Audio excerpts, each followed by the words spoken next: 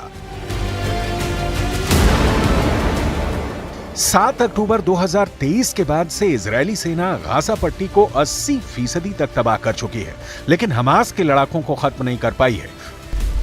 200 दिन की जंग के बाद भी हमास के लड़ाके ना तो हार मान रहे हैं और ना ही इजरायली सेना पर हमला करने से चूक रहे हैं। हैरानी की बात तो यह है कि हमास के लड़ाके अब उन जगहों पर हमला कर रहे हैं जहां नेतन्याहू दुनिया के सामने दावे कर रहे थे कि उत्तरी गाजा और जबालिया इलाके से हमास के लड़ाकों का पूरी तरह से खात्मा कर दिया गया है। कब्र से निकला हमास, जबालिया में फंसा इजरायल। इस वक्त इजरायली सैनिक रफा, उत्तरी गाजा, दक्षिणी गाजा, गाजा सिटी और मध्य गाजा में जंग कर रहे हैं। पश्चिमी देशों के वॉर एक्सपर्ट साफ कह रहे हैं कि 200 दिन से ज्यादा की जंग के बाद इजरायल रफा में फंस गया है। जरा देखिए, हमास के लड़ाके हाथों में हथियार लिए एक बार फिर से इजरायल के खिलाफ एकजुट हो चुके हैं। जनाजे में उमड़ी भीड़ साबित कर रही है कि भले ही इजरायल 10,000 से ज्यादा हमास के लड़ाकों को मार चुकी है,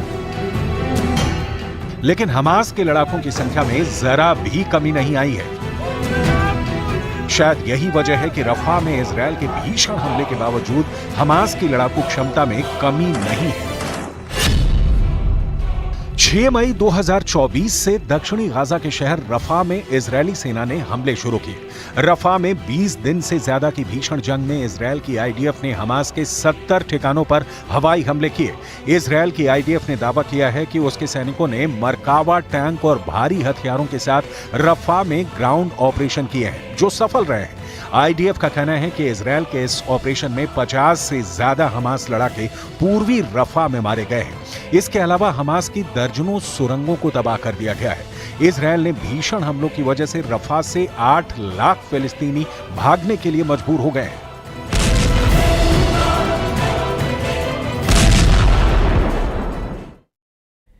बिहार में प्रधानमंत्री नरेंद्र मोदी के भाषण के बाद मनेर के